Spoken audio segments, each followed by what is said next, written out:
Welcome to the CXPod, where we aim to expand people's perception of customer experience management. We know that customer experience goes hand in hand with employee experience, and we believe that a broader and more holistic view might even replace terms like CX and EX with people experience or human experience.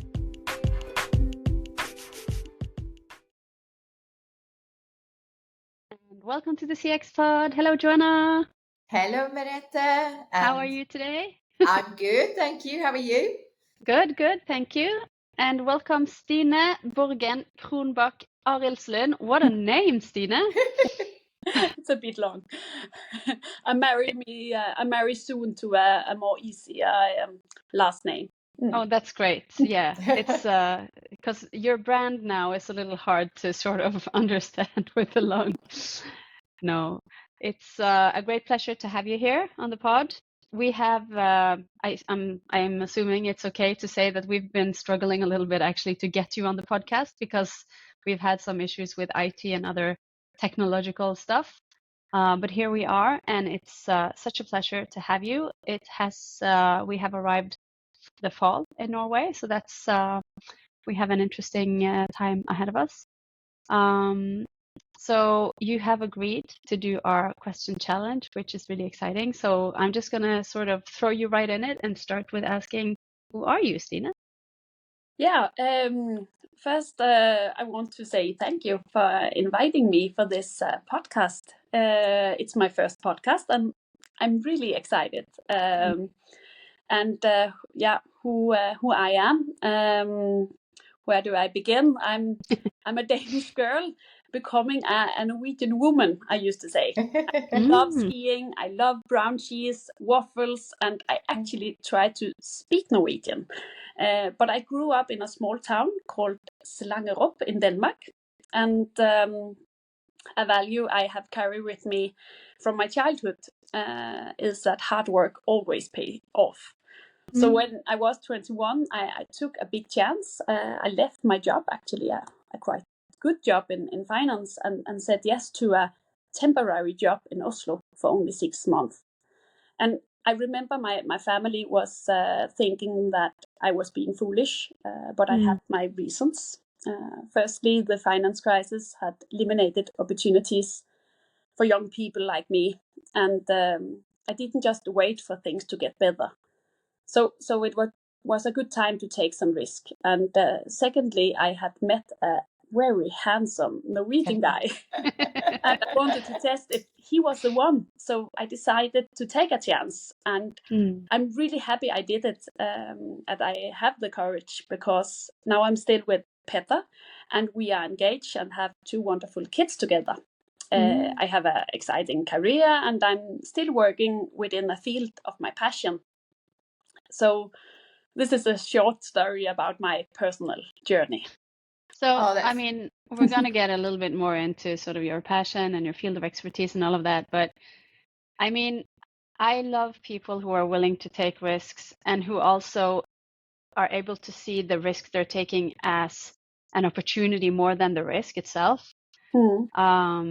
So it's just a great story. And also, obviously, when you tell us you love waffles and brown cheese and all, we just go, oh yeah, this gal is great. So yeah. Awesome. I think you do really well at loving the brown cheese. I actually love brown cheese as well now, but it took me a few years, I have to say. And for all the listeners who are out there and don't know what we're talking about, it is a speciality here in Norway, brown cheese, and it's goat's cheese and it tastes a bit like goats. But it's sweet. I think I'm probably the only Norwegian who doesn't love. I eat it if I sort of, on certain occasions, but it's not my favorite type of cheese. But yes, to everyone out there in the Nordics and maybe even in Europe or even in the US, for all we know, if you ever get the chance to try the brown cheese from Norway, you should do it because it's an interesting sensation just eating it, really, because it's sort of, the way it dissolves in your mouth. So interesting topic there, Joanna. Absolutely, but no more brown cheese, please, which is actually, interestingly, a really great book for people who move to Norway, but we won't go into that. we would like to know a little bit more about your career or your expertise. Can you say, Stine, what would you say is your expertise? Yeah, you can say that I have worked with customers at all levels in my career, but I'm still learning and I'm still being surprised and really motivated about it. But if you start with my time in Oslo, then 2 years after my temporary job, I was actually named Nordea Bank's best banking advisor in Norway. And it was because I love talking and helping people. I love understanding customers and delivery experience beyond the expectations. And I have a lot of activities and sales to show for it. And but one thing I remember was that I get home to my boyfriend Petter, and I was so happy. I'm the best in Nordea, and my results are 2 times better than others. And he just asked me one question that made me see things for a whole new angle. And he said to me, Stine, what are you doing wrong? What are you doing wrong? You deliver good results, but not the rest of your team. You must doing something wrong. And this question triggered my leadership path. And when I was 24, I was appointed as Norway's youngest bank. And I served that Norway for 5 years. Now there's something with the sound. We have a little bit of an echo now, Joanna. So you took off your headset and then you messed it all up. Okay, sorry. Yeah. I will put it on again. Now it's not. Sorry. This is interesting. How far can we go with this without having to stop and reset the recording? Now it's gone. Is it okay? Yeah. But I was a part of the leadership team in Nordea Norway. But after a maternity leave, I think it's you say, I was contacted by a smaller bank and insurance company here in Oslo. And today I'm a part of the executive management team at a Norwegian bank and insurance company called JBF Bank og Forsikring. And I'm accountable for CX sales and partnerships. So that's very interesting. I just have to say how much I admire your ability to just sort of sweep right back onto the topic as soon as the echo was gone. That's very professional. No, but it's, a lot of people wouldn't have been able to do that. So I was like, wow, impressed. But also your story. And I think JBF, it's Jernbaneverket. What does it stand for? It's how do you say it in English? I need some help. But Jernbanepersonalets Bank og Forsikring. Yeah, so basically the people working on the railway, it's their bank and insurance company. Or have a connection to it. Yeah. So for our international listeners, it's obviously a bank, a Norwegian bank, but with connections to, and this is obviously because railway, it's we do have a lot of those companies in Norway. They are somehow tied to a certain industry which is interesting, but now basically anyone could be a customer, right? Or am I wrong? No, not everyone. You have to have a connection to jernbanen, working with technology that serve the Bane NOR. The railway system, Wow, that's really interesting. Brilliant. Really interesting. And another great thing that I know is that you've been doing really great work when it comes to customer experience, because it was this year's or last year's Norwegian awards. Which awards was it? You actually come first place? Now you have to help me. Sorry. I think it was the Customer Service Awards. No, customer. Sorry. Now you, yes, because we got one last year and we got one this year. And we get best customer service but there's 2, so I don't know which you think about, but we won both. Okay. And the one is from EPSI. Yes, that's it. Yeah.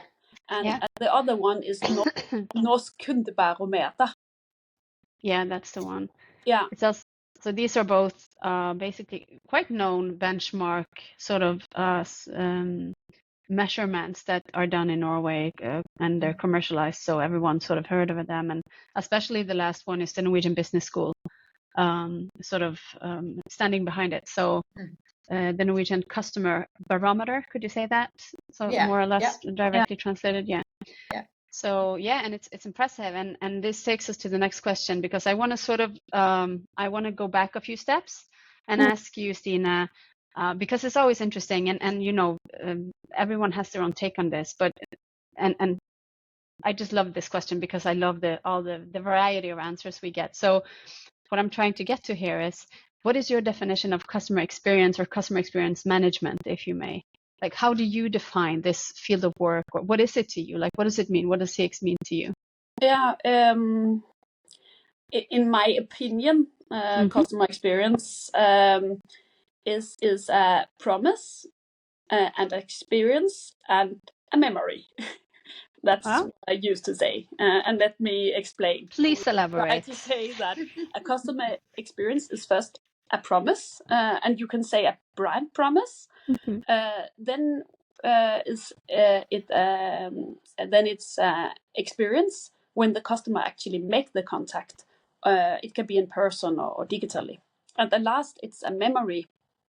It's the memory that the customer cares with him or her afterwards. So the goal for customer experience for us in JDF is to be consistent in the promise, the experience, and the memory. That is how we believe we make the strongest brand. I really love that. And I love that you tie on the memory, because as we know, it is the memory that sort of defines what the customer will do the next time they, for example, need to renew their insurance agreement, or whether they're going to recommend to another customer. The way that they the way that they make that decision will be based on the memory they've had of interacting with you while experiencing your brand promise, whether you live up to it or not. So it's really nice way of and I think it was, I'm not sure if, I think it was Diane Majors who said this. She talked about her insurance company or her bank, and the story about how she was, someone sort of started tapping her credit cards, and then her bank obviously realized that she was traveling a lot. So they had already sort of made arrangements for her to pick up a new card on a certain destination, but they didn't want to cancel the old one until knowing, because so they made a huge effort out of sort of helping her because they understood her situation. And that's obviously that's in her memory and probably all of our memories now. And we're going to associate that. Now, I don't remember the brand actually, because this was an American brand, but these are the stories. And I have several stories to tell from, you know, my own experiences with insurance companies and banks. And it is really true, and it is really impactful how much the memory actually affects us when we are choosing or, you know, re-choosing our, you know, vendors on private and I suppose in business as well. Yeah. And it don't help anything to be good at the first 3 steps in the customer journey if the last one is going down. Then the memory will be broke. So so it's very important to see the whole experience line. Yeah, and we have yet another definition of customer experience, which I love: promise, the experience itself, and then the memory. It's beautiful. It's like poetry. Stine, what is capturing your attention today in the world of customer centricity? I think it's I have to be honest, but it's about how we organize the company to live up to our strategy and promise to customers. We have a new strategy for this year. And we are 2 companies. We are your bank and insurance. And we want to merge into one for the best for the customer. And this it might sound easy, but it's not so simple, because then we have to consider both customer experience and the operating and legal aspects of each company. So how do we organize ourselves to best serve our customers, and what do customers expect if they could wish for a, what you can say, worry-free and simple bank and insurance company, and then where do we draw the line if it doesn't lead to a better experience? This is what take my attention for the moment. I have love a question that you picked that's up. Yeah, sorry. yeah. Go on, Merete. No, I was just reflecting on what you were saying, and then it's a question that I probably carry it with me from my time in telecom as well, because it was just something, it may not even be relevant to this topic specifically, but it just hit me that, you're working with customers, so not anyone can be your customer, but obviously all of your customers could choose to leave you, right? So how does that impact, because we keep talking about customer acquiring, it's how much of an effort we spend in trying to get our customers versus the price of keeping them in the company and not churning them. So how is that for a company like yours where everyone is not a potential customer because they have to have some kind of relation to the railway? Yeah, we have a more specific segment, but actually the rules are the same. It's people you work with, so it's not completely different. You have a more you can see specific segment, but it's people you work with. So you need the strategy, like how to how you win the people and how you stay them in your company. Yeah. And you have to think of both, and there we're going back to the what I talk about, how we define CX, because its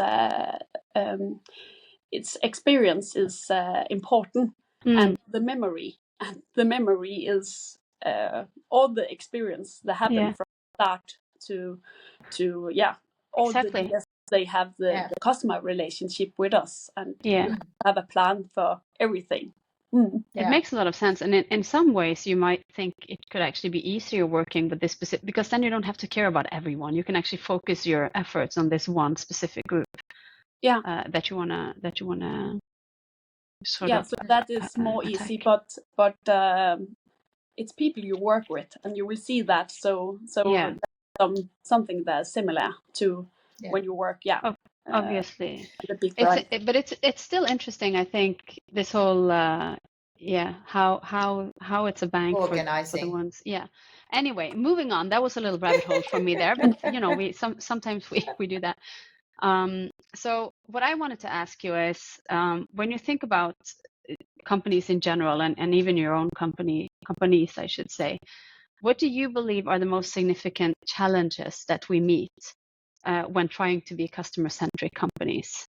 I think maybe this is a bit boring, but I think it's about money, because it costs a lot to follow events, and it costs a lot to stay ahead. We feel that, and making customers happy also take time, but it's worth it, and it's because you will make more money in the long run. But who wants to wait for that? Exactly. Not many companies or CEOs can focus on the long term while they look at their profits every 3 months, if you know what I mean. So recognizable. The quarterly targets, the quarterly reports.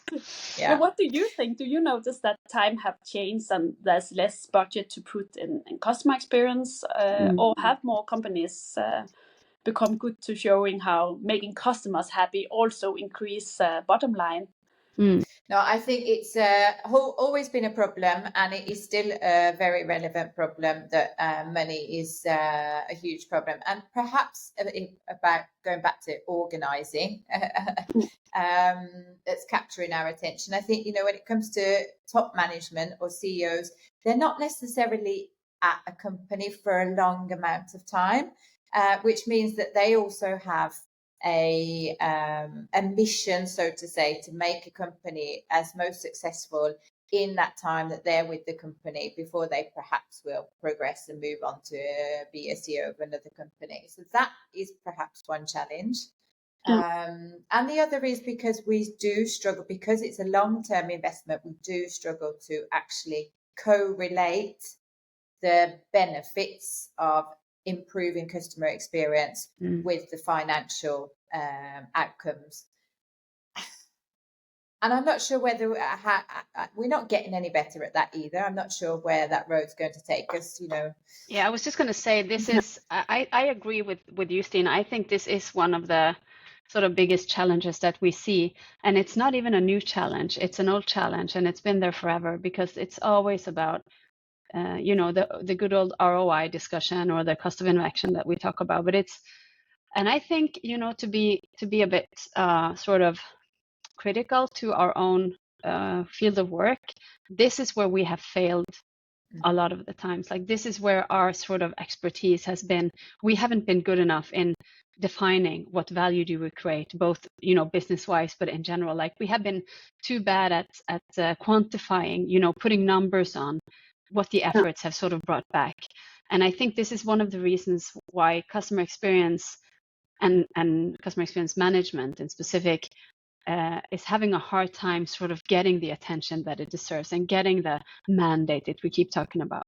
So I totally agree. It's just, I don't know, somehow I expect people to always answer AI on this question, but I really, really like that this is a good old problem that is yet to be solved. And I think it's brilliant that you actually, you know, shed some light on it, because it's going to be important for years to come as well. So and it costs to learn. It costs to learn, and you forgot to have a It's just so interesting how smaller companies, they manage to do this almost, you know, without an effort, because it's sort of just happening as part of the culture in a small company. But then as soon as we, you know, grow, I would say around maybe, you know, when you sort of pass that limit of somewhere between 50 and 100 employees, that's when it starts to get tricky. Then it's all about, so I don't know, but we should look more into this at some point.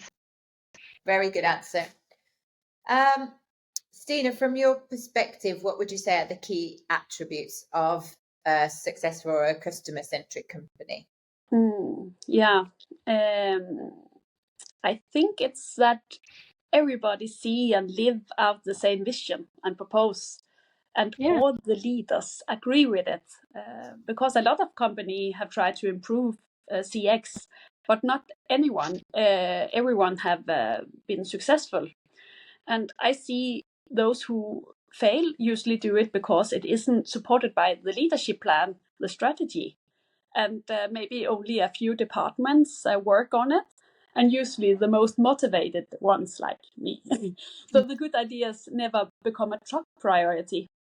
And in your dev, we have tried this before with a project. It came up with 19 ideas to make customers happier.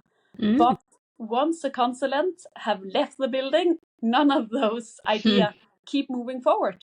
So the big challenge was the lack of support from the strategy and the ownership, I think. Yeah, it's interesting that with consultants who just, they come in and they sort of turn the world upside down, and then they leave, and you're left with like, oh, chaos. No, I'm not going to say that about every consultancy. I just want to say, Joanna is a consultant, right? Who is a consultant? I think the problem is that we don't, as a consultant, you don't always get the opportunity to remain and stay part. I think in the world of customer experience, we shouldn't really be in and out consultants. We should be more constant consultants, where you're actually more of an advisor by the side that you can use as a coach, a mentor, somebody that can help you source new ideas, new technologies, new ways of doing things, facilitate workshops. But I think that is one of the key challenges of a successful consultant, actually, within the realm of customer experience.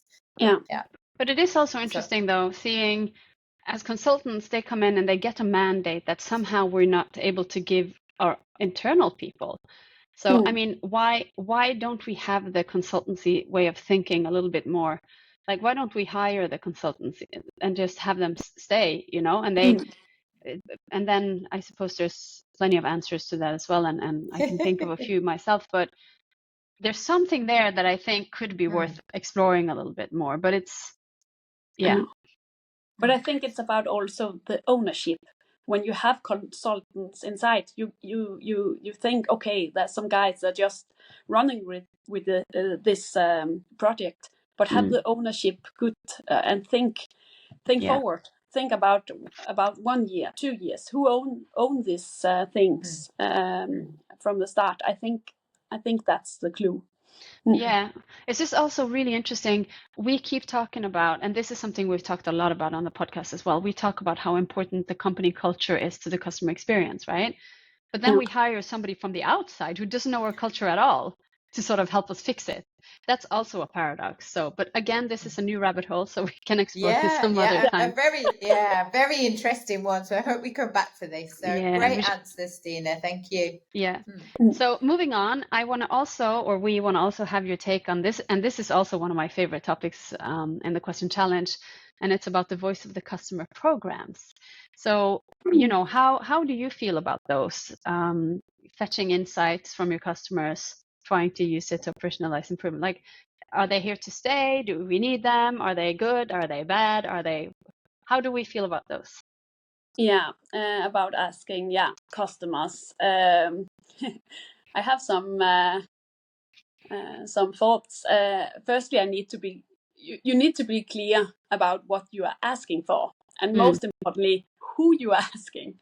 Because let me share a funny story. When you ask, when we start with this, we heard that understanding customers was important in Hjelbef, and we're having a customer panel because we heard that it worked well for others. So we decided to create our own customer panel by asking volunteers from our customer base.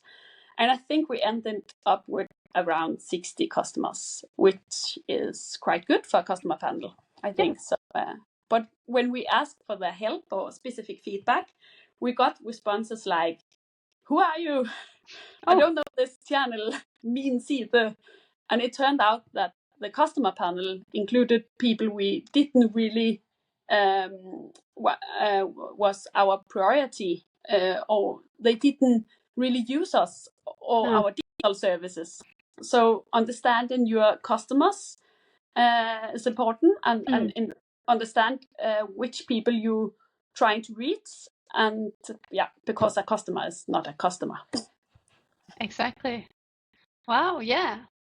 So when it comes to the VOC programs, then have you used the qualitative insight with the customer panels, but have you done any surveys? Like, do you use those? And in case, how do you feel about those?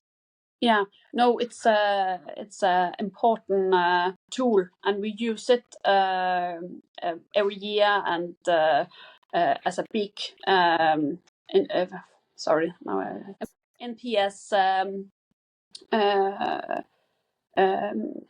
tools that we use that, and we analyze, and it's how we take decisions on where we have to work in the customer journey. We have a strategic customer journey, and then we see of this survey where the customer are happy and where they not are happy, and then we put down and find customer journeys that we take care of.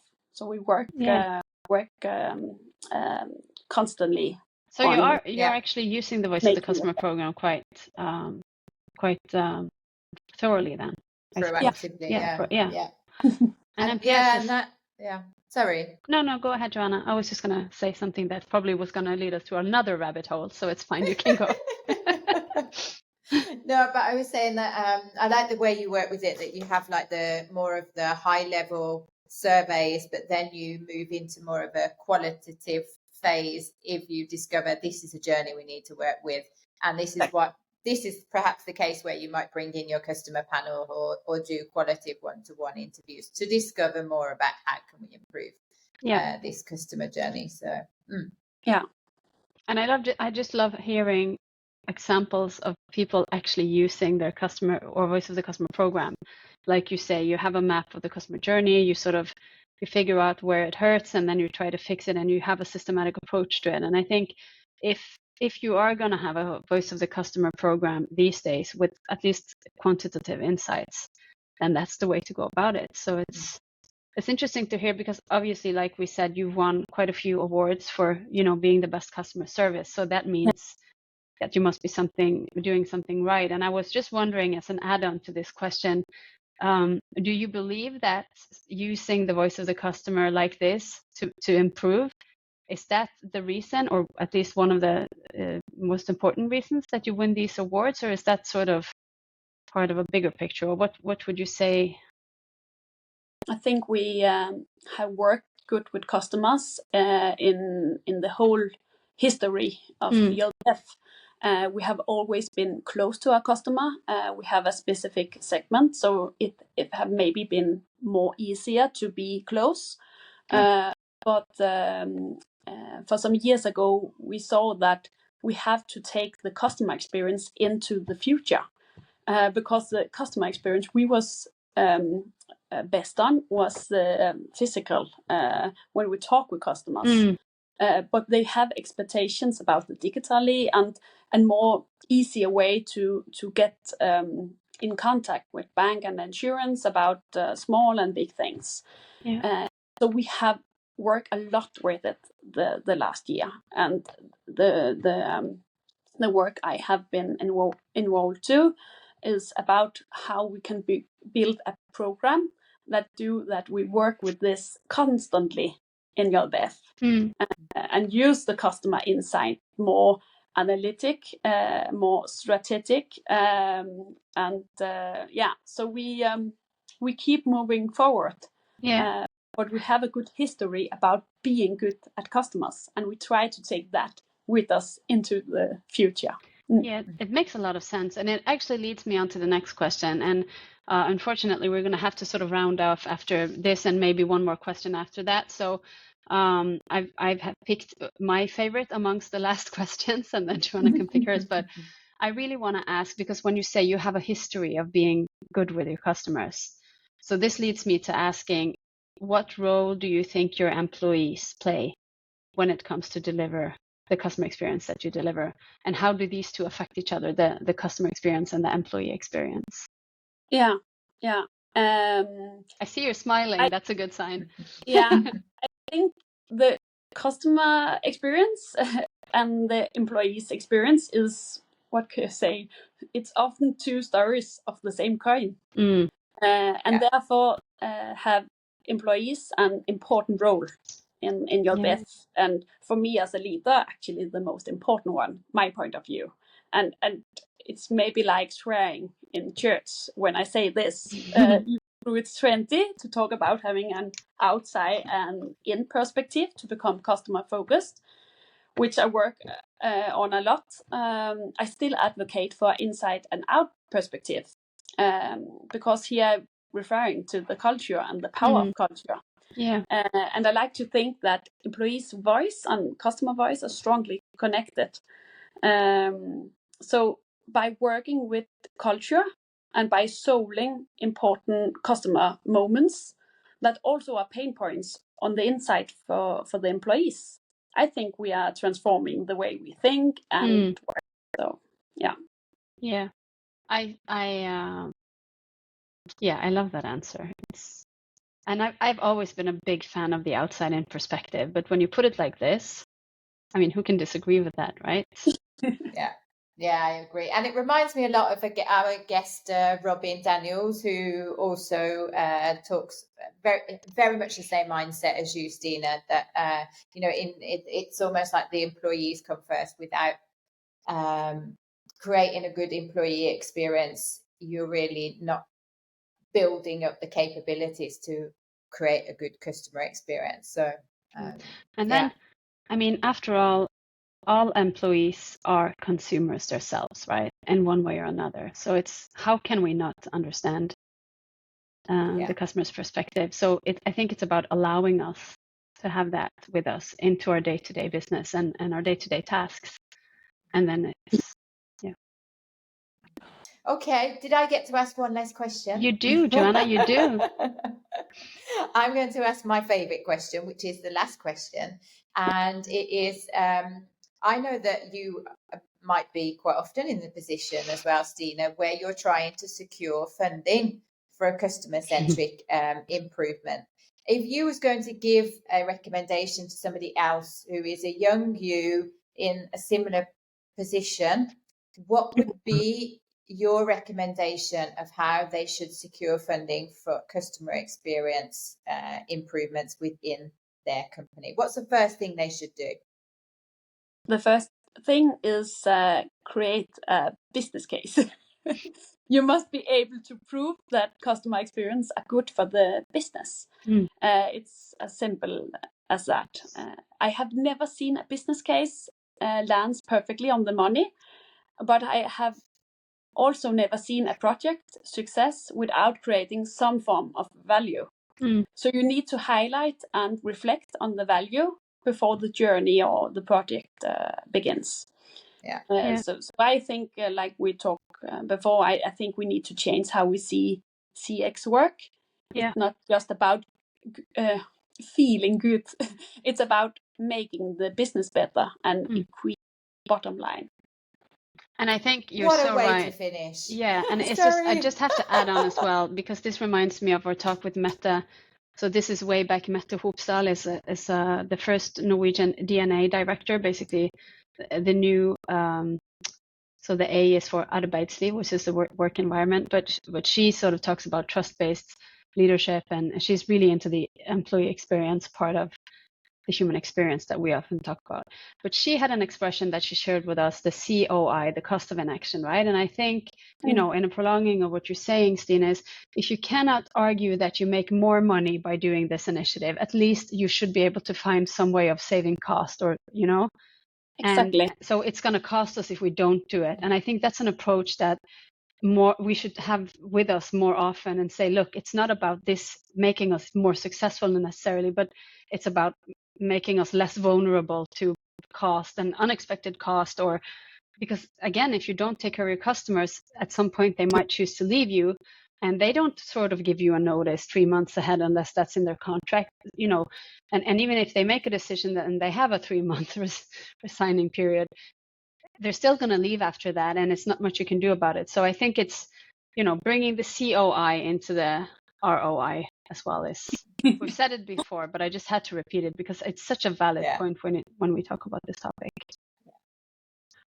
All right. Okay. We have reached the end of this recording. We are good on time, actually. It's sometimes I get scared that we're going to go over, but today we're good. Thank you so much, Stine, for taking the time and not at least the effort to be able to join us with all the technical issues that we had. Finally, we made it. You are here, and we're so excited. And to the rest of you guys out there, you have been listening to the CXPod, and please go out and try the Norwegian brown cheese. Yes.